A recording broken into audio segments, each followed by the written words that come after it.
J. K. Ừ.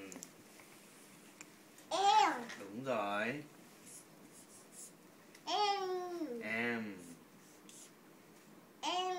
N.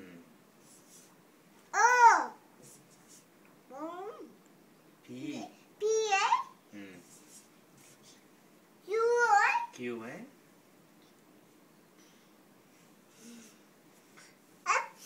S. Gì đây? T. Ừ. Thế gì? Cô vẽ chữ W. Đây. Đây cái gì đây?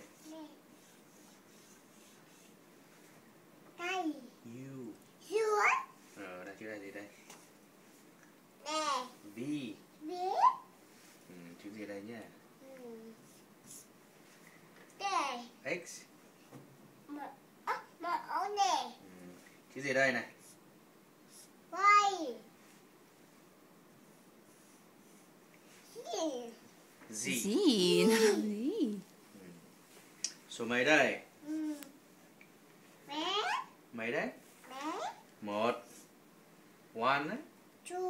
Two đây, two đây. Two. Mấy đây? Mấy đấy?